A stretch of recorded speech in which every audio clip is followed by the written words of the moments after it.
Yeah, well, I mentioned shameless because 就是其实现在特别是 Western culture and or young people 就是 it is becoming a bit of a shameless culture 就是 and I think the difference is shame free versus shameless 就是说 shame free 就是说 let's talk about it 然后我们好好去面对但是我们还是知道就是有对跟错然后即使在你做错的里面我还是完全的爱你跟接纳你 But I think a shameless culture is now let's pretend that this bad thing is a good thing. Let's pretend like it's not a bad thing at all. 那我觉得这就变成一个 shameless culture，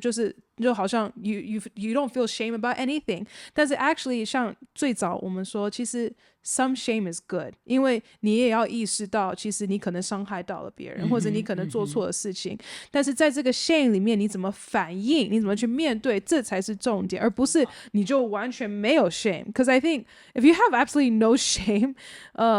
你可能会带出来伤害更大。因为你就可能伤害到的人，或者伤害你自己，你自己的身体，或者你自己的 future，你 you don't have no shame about it，就只有你吃亏啦。对， Yeah. 那个我们中国人其实孔老夫子有讲一句话，他讲说无耻之耻，无耻矣这个无耻之耻就是说一个人就是 shameless，还有这样的人真的就是 no shame。那跟你讲的这个 shame free 就不一样，就是说 let's talk about it OK，而且要 talk about it 这件事情很有意思。我们今天如果要来讲 sex 或者讲 gender 或者讲任何的你的能力等等的时候，我们在谈的时候我们里面没有任何的 judgment，就是 you can say anything you want and I'm not going to judge you，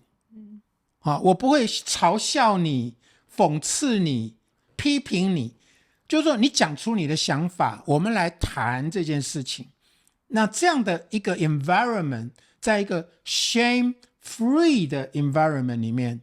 我们来敞开来谈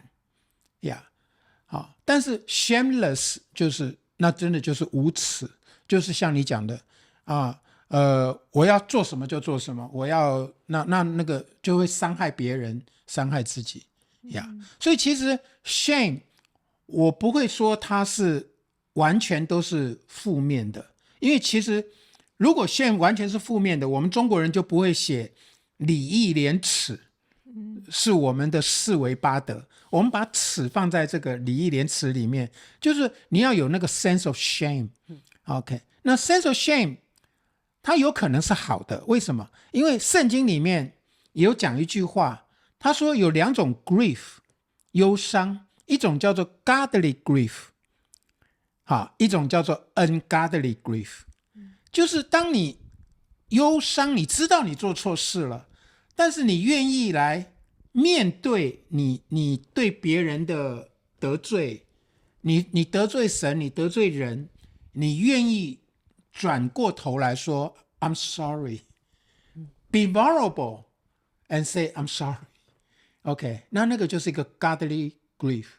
那个会带来的就是 repentance。 但是 ungodly 的 grief 就是说你也是很难过，我伤害了太太，可是我就是不愿意跟她和好，然后我就用愤怒把这个关系就扯得更厉害更那个，然后就到一个没有办法修复的地位，可能我就变成一个独居老人，就离婚了，就怎么样，然后就断绝关系了，然后那个带来的就是死亡，不见得是身体的死亡，可能却是一个关系的永远断绝。